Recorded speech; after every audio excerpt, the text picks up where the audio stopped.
आहे alien media network. आपण पाहत आहात युवा मराठा न्यूज, सत्याच्या वाटेवरील एक पाऊल तुमच्यासाठी। नमस्कार, मी दीपाली पवार। युवा मराठा न्यूजच्या बातमीपत्रात आपले स्वागत आहे। चला तर मग बघूया दिवसभरातील ताज्या बातम्या व ठळक घडामोडी। काय आहे नेमकं प्रकरण?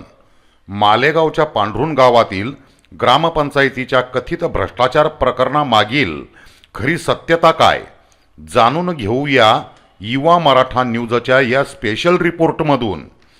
नाशिक जिल्ह्यातल्या मालेगाव जवळील पांढरुण गावच्या नरसिंग पवार याने पांढरुण येथील ग्रामपंचायतीत सरपंच ग्रामसेवकाने भ्रष्टाचार केल्याचा आरोप करून आत्मदहन करणार असल्याच्या बातम्या गत 2 दिवसापूर्वी सोशल मीडियाच्या माध्यमातून प्रसारित केल्याने युवा मराठा न्यूजच्या टीमने पंचायत समितीचे विस्तार अधिकारी राजबंसी व कदम यांच्याशी प्रत्यक्ष संपर्क साधून या प्रकरणातील सत्यता पडताळून बघितली असता तक्रारदार नरसिंग पवार याच्या तक्रारीवरून 2 वेळा सदर ग्रामपंचायतीची चौकशी करण्यात आलेली असून त्या तक्रारीत कुठलेही तथ्य नसल्याने भ्रष्टाचार झाल्याचे निष्पन्न झालेले नाही।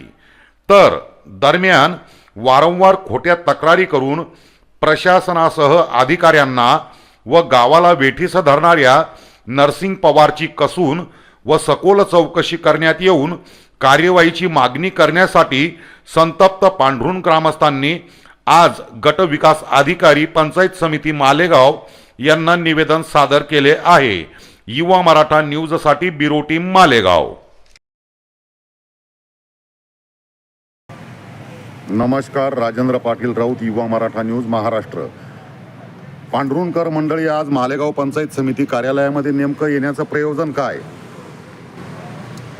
आज पंचायत समितीत येण्याचं कारण की इथं कायमस्वरूपी खोट्या तक्रारी दाखल होत असतात आणि त्या चौकशींची सखोल चौकशी करून आहे त्या दोषींवर कायदेशीर कारवाई करण्यात यावी आणि परत परत होणारी नाग गावाची बदनामी आणि कुठेतरी एका चांगल्या कुटुंबावर शिंतोडे उठवण्याचं काम केलं जातं।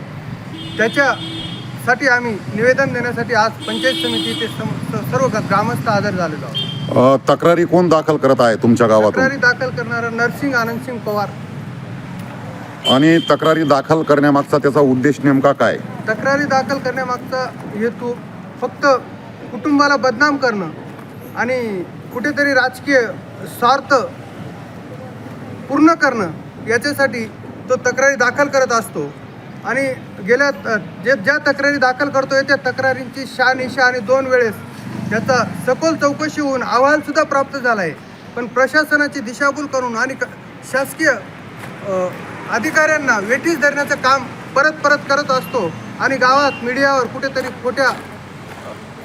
खोटी माहिती पुरवून गावाची आणि गुन्हेगोविंदाने राहणाऱ्या गावाची बदनामी करण्याचं काम करत असतो।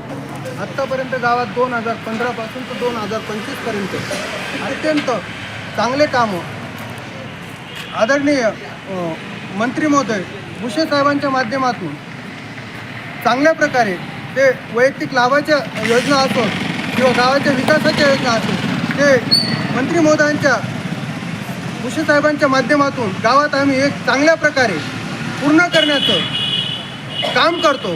ती वैयक्तिक लाभाची योजना असो नाहीतर सार्वजनिक काम असो, साहेबांच्या माध्यमातून ती चांगल्या प्रकारे चांगले करण्याचं काम गावात चालू असताना असं विघ्न संतुष्ट मंडळी गावात विघ्न घालण्याचं काम करत असतात।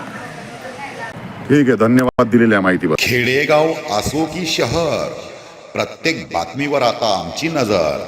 आता युवा मराठा न्यूज चॅनल बनले अधिक खास। रोज रात्री बघा 8 वाजता डेन केबल 193 आणि 194